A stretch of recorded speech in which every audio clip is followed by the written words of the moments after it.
High, good morning. সবাই কেমন আছো? ওম নমঃ শিবায়, হর হর মহাদেব। আশা করি ভালো আছো। এই তো এখন সকালবেলা কটা বাজে? বেজে গেছে ওই দেখো 12:30। সকাল নয়, ঠিক দুপুরের 12:30 নয়, 11:30। তো এখন আমি যাচ্ছি রান্না করতে। আজকে একটা রান্নার ভিডিও দেব, কিন্তু তার মধ্যে রান্নার ভিডিওর মধ্যে সবথেকে বড় কথা, তোমরা কে কে শুটকি মাছ খেতে ভালোবাসো বলবে অবশ্যই। আমি খুব ভালোবাসি, এটা আমার খুব টেস্টি লাগে। তো কলকাতা থেকে আমি নিয়ে এসেছি শুটকি মাছ, এই যে এই প্লাস্টিকটায় রাখা আছে। আর কি শুটকি মাছ রান্না করছি সেটা দেখাচ্ছি। সরি, এটা খিচুড়ি। এই যে এই শুটকি মাছটা রান্না হবে। এটা হচ্ছে ইলিশ শুটকি। ইলিশ মাছকে শুকনো করে তারপর নুন হলুদ দিয়ে ওটাকে রাখা হয় সেই। আর আরেকটা জিনিসের সঙ্গে পরিচয় করাচ্ছি, এই যে শাকটা। এই শাকটা দেখে মনে হবে না যে এটা মনে হচ্ছে যেন পালং শাক? হ্যাঁ, পালং শাকই, কিন্তু এটা পালং শাকের ছোট ভাই। এটাকে বলা হয় পালকি। পালকি শাক বলে এখানে। এখানে পালকি হিসাবে বিক্রি হয়। ঠিক সেই আমরা বনে জঙ্গলে দেখি না খানিকটা টক পালং, আমরা বলি, ছোটোবেলায় খেলতাম ওই ধরনের। কিন্তু এই শাকটা রান্না করলে পালং শাকের থেকেও বেশি টেস্টি এবং খেতে খুব সুন্দর। কাঁচা লঙ্কা, শুকনো লঙ্কা আর রসুন দিয়ে সুন্দর করে ভাজা হবে এই শাক। তো চলো রান্না করা যাক। এখন কারেন্ট রয়েছে, এরপরে কারেন্ট চলে গেলে রান্নার ভিডিও দেখাতে পারবো কিনা জানি না। যদি কারেন্ট থাকে অবশ্যই রান্নার ভিডিও শেয়ার করব। তো এই তো শাকটা ভালো করে ধোয়া হয়ে গেছে, কেটে ভালো করে সুন্দর করে 3-4 বার ধুয়ে নিয়েছি। আর মাছ রান্না হবে। তো এই যে বেগুন, এই বেগুন দিয়ে ইলিশ মাছটা হবে। ইলিশ মাছটা ভিজিয়ে দিয়েছি। এটা অনেকটা নুন, তাই নুনটা ছেড়ে যাবে, কেটে যাবে। আর যেহেতু বেগুনটা দিয়ে করব, পেঁয়াজ রসুন পড়বে না, শুধু নর্মাল কালো জিরে ফোড়ন দিয়ে করব। আর নুন দেব না, নুন দিলে খাওয়া যাবে না, নুন একদমই চলবে না। যেটুকুনি মাছের মধ্যে এক্সট্রা বেশি নুন থাকবে সেটাই বেগুনটা টেনে নেবে, খেতে ভালো হবে। আর এদিকে কড়াই গরম হয়ে গেছে। তো কড়াইতে দেবো এখন আমি তেল, সর্ষের তেল। একটু শাক ভাজাতে একটু তেল লাগে, একটু তেল দিলে আর একটু দেব, সুন্দর হয় খেতে এই পালং শাকটা, পালকি শাক। আর এদিকে বসিয়ে দিয়েছি ভাত। রান্না হয়ে গেলে গ্যাসের এই জায়গাটা পরিষ্কার হবে। এখানে নিয়েছি 3টে মতো শুকনো লঙ্কা ভেঙে, রসুন থেতো করে নিয়েছি। আর এখান থেকে খানিকটা কাঁচা লঙ্কা দেবো।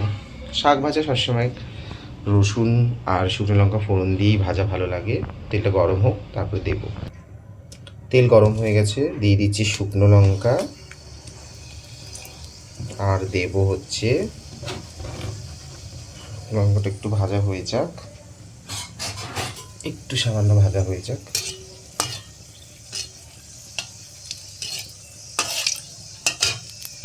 দেব হচ্ছে রসুন।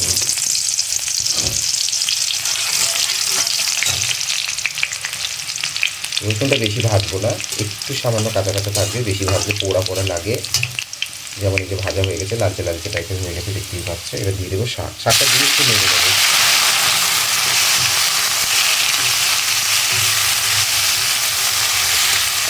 এবারে বাকি শাকটাও এরকমভাবে দিয়ে দেবো।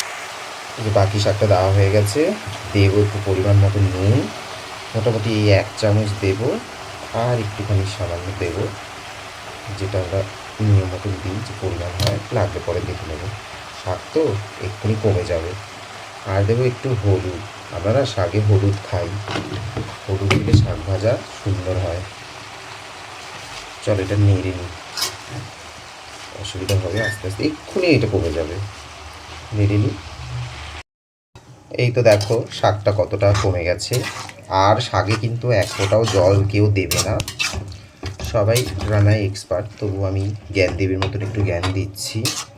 শাকে একদম জল দেবে না, এই পালকি শাক থেকে অনেকটা জল পড়ে। আর যদি শাকটাকে জল ঝরিয়ে নাও তাহলে ভালো হয়। আর একটা ঢাকা দেবো না। এবার এটাকে ছেড়ে দেবো 10 থেকে 15 মিনিটের জন্য। জলটা কমে গেলে, অলরেডি এটা ভাজা হয়ে গেলে এইটুকুনি আসবে, ঠিক এইটুকুনি অল্প। চলো দেখা যাক লাস্ট পজিশন কি আসে। এইদিকে আমার এই তো রান্না হয়ে যাচ্ছে। এই যে দেখো ভাত, যেহেতু আমরা দুজন মানুষ রয়েছি, আজকে প্রোগ্রাম নেই, কালকে প্রোগ্রাম আছে, দুজনের ভাত এখানে হয়ে যাবে। রাত্রিবেলা রুটি বানাবো। আর এই যে শাক দেখো পরিপূর্ণ হয়ে গেছে, শাক থেকে কতটা জল ছেড়েছে, অনেকটাই জল ছেড়েছে শাক থেকে, সেই জন্য শাকে তো জল লাগেই না, ওটা এবার ঠিকঠাক হোক। আর শুটকি মাছের যে ইলিশ মাছের যে ভিডিওটা দেব সেটা পরের ভিডিওতে দেব, কেননা ভিডিওটা অনেকটা বড় হয়ে যাবে। অনেকটা বড় ভিডিও অনেকেই দেখতে পছন্দ করে না, তো শুধু শাক ভাজা রান্নার ভিডিওটা একটা ভিডিও দিচ্ছি, আর ইলিশ মাছটা অন্য আরেক দিন দিয়ে দেবো। এটা করে রাখছি, পরের দিন ছেড়ে দেবো। আচ্ছা, দেখতে থাকো। তো এই তো দেখো আমার শাক মোটামুটি হয়ে গেছে, জলও ছেড়ে গেছে। এবার আর একটু ভাজা হবে, হলে পরে নামিয়ে দেবে। ওইটুকুনি হয়ে গেছে দেখো, মোটামুটি তেলও ছেড়ে দিয়েছে। আর একটু ঝাল ঝাল আর তেল তেল শাক আমার খুব ভালো লাগে।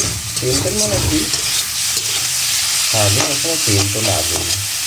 দেখো শাকটা দেখো, খুব সুন্দর শাক ভাজা হয়েছে। কতটা শাক দিয়েছিলাম, কতটা হয়ে গেছে। ব্যাস মোটামুটি হয়ে এসেছে। আর 2 মিনিট এতে নাড়াচাড়া করবো, করে তাকে নামিয়ে দেবো। এই তো শাক আমার হয়ে গেছে, এবার নামাবো।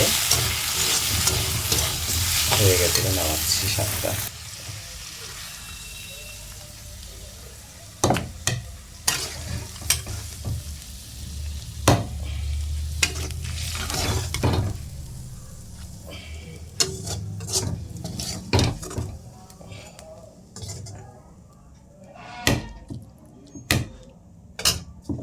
একদম একটুখানি হয়ে গেছে, দেখছো তো, দেখো এরকমভাবে বানালে খুব সুন্দর লাগে। কেমন হয়েছে শাক ভাজাটা অবশ্যই বলবে। আর শুটকি মাছের ভিডিওটা এর পরের ভিডিওতে আসছে, রেসিপিটা এর পরের ভিডিওতে পাঠাচ্ছি। সবাই পাশে থাকো, ভালো থাকো, সুস্থ থাকো। হর হর মহাদেব, জয় ভোলেনাথ, ওম নমঃ শিবায়।